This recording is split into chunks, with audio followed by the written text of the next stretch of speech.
Researchers have been studying the factors that influence us to say yes to the requests of others for over 60 years, and there can be no doubt that there's a science to how we are persuaded, and a lot of this science is surprising.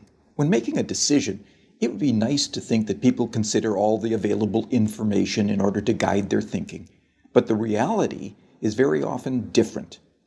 In the increasingly overloaded lives we lead, more than ever, we need shortcuts or rules of thumb to guide our decision-making. My own research has identified just 6 of these shortcuts as universals that guide human behavior.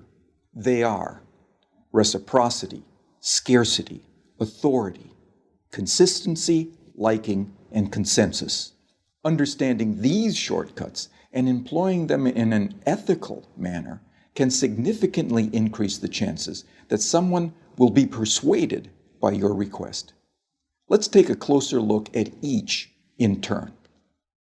So, the first universal principle of influence is reciprocity. Simply put, people are obliged to give back to others the form of behavior, gift, or service that they have received first. If a friend invites you to their party, there's an obligation for you to invite them to a future party you are hosting. If a colleague does you a favor, then you owe that colleague a favor. And in the context of a social obligation, people are more likely to say yes to those that they owe. One of the best demonstrations of the principle of reciprocation comes from a series of studies conducted in restaurants. So the last time you visit a restaurant, there's a good chance that the waiter or waitress will have given you a gift, probably at about the same time that they bring your bill. A liqueur perhaps, or a fortune cookie, or perhaps a simple mint. So here's the question. Does the giving of a mint have any influence over how much tip you're going to leave them? Most people will say no, but that mint can make a surprising difference. In the study, giving diners a single mint at the end of their meal typically increased tips by around 3%. Interestingly, if the gift is doubled and 2 mints are provided, tips don't double. They quadruple, a 14% increase in tips. But perhaps most interestingly of all is the fact that if the waiter provides 1 mint, starts to walk away from the table, but pauses, turns back, and says, "For you nice people, here's an extra mint," tips go through the roof. A 23% increase, influenced not by what was given, but how it was given. So the key to using the principle of reciprocation is to be the first to give and to ensure that what you give is personalized and unexpected. The second universal principle of persuasion is scarcity. Simply put, people want more of those things they can have less of. When British Airways announced in 2003 that they would no longer be operating the twice-daily London-New York Concorde flight because it had become uneconomical to run, sales the very next day took off. Notice that nothing had changed about the Concorde itself. It certainly didn't fly any faster, the service didn't suddenly get better, and the airfare didn't drop. It had simply become a scarce resource, and as a result, people wanted it more. So when it comes to effectively persuading others using the scarcity principle, the science is clear. It's not enough simply to tell people about the benefits they'll gain if they choose your products and services. You'll also need to point out what is unique about your proposition and what they stand to lose if they fail to consider your proposal. Our third principle of influence is the principle of authority, the idea that people follow the lead of credible, knowledgeable experts. Physiotherapists, for example, are able to persuade more of their patients to comply with recommended exercise programs if they display their medical diplomas on the walls of their consulting rooms. People are more likely to give change for a parking meter to a complete stranger if that requester wears a uniform rather than casual clothes. What the science is telling us is that it's important to signal to others what makes you a credible, knowledgeable authority before you make your influence attempt. Of course, this can present problems. You can hardly go around telling potential customers how brilliant you are, but you can certainly arrange for someone to do it for you. And surprisingly, the science tells us that it doesn't seem to matter if the person who introduces you is not only connected to you, but also likely to prosper from the introduction themselves. One group of real estate agents were able to increase both the number of property appraisals and the number of subsequent contracts that they wrote by arranging for reception staff who answered customer inquiries to first mention their colleagues' credentials and expertise.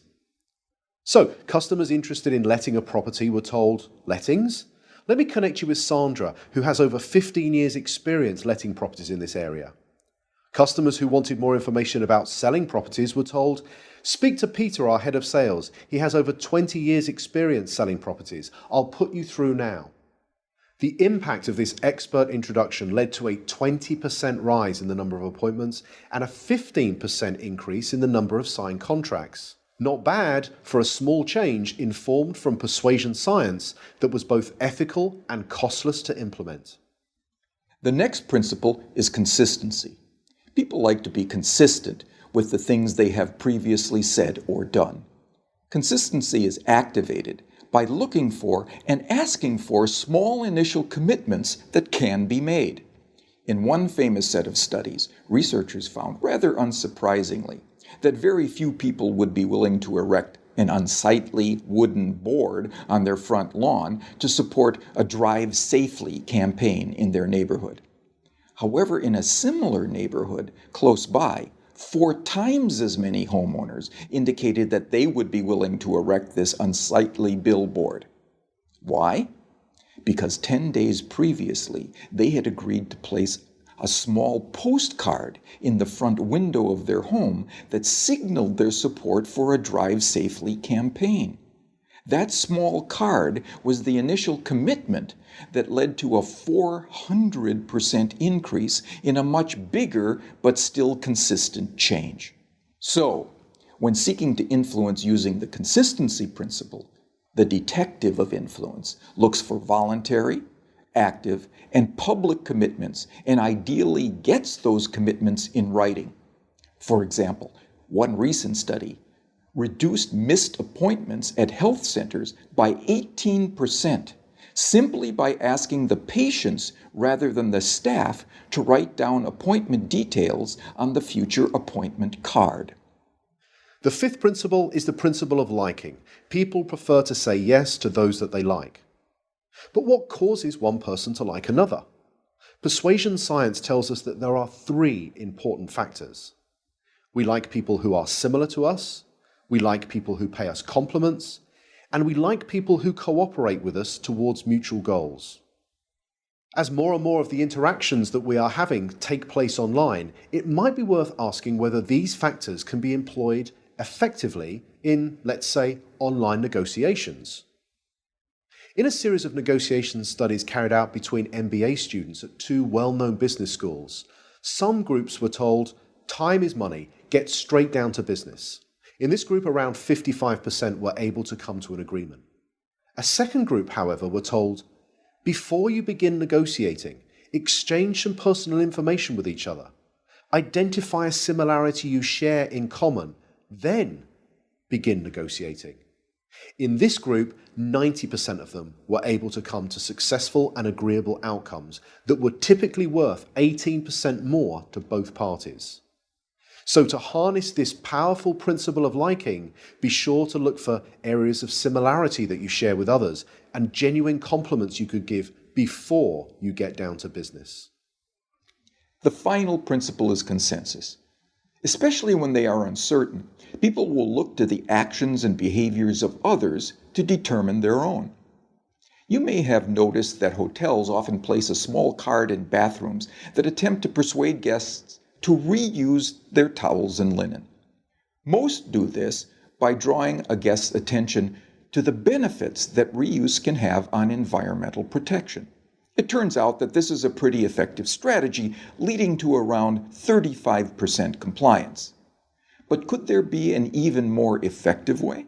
Well, it turns out that about 75% of people who check into a hotel for 4 nights or longer will reuse their towels at some point during their stay.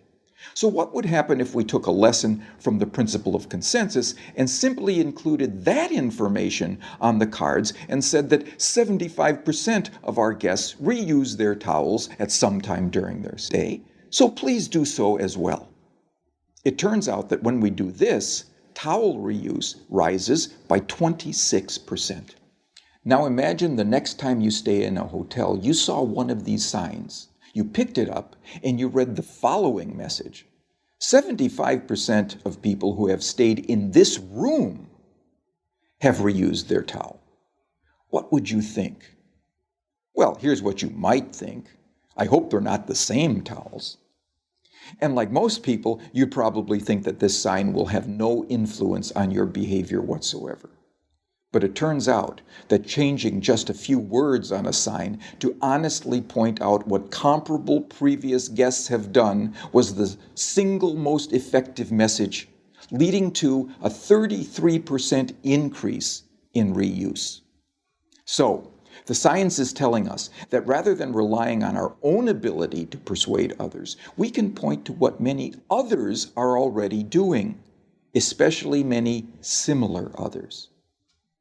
So there we have it, 6 scientifically validated principles of persuasion that provide for small, practical, often costless changes that can lead to big differences in your ability to influence and persuade others in an entirely ethical way. They are the secrets from the science of persuasion.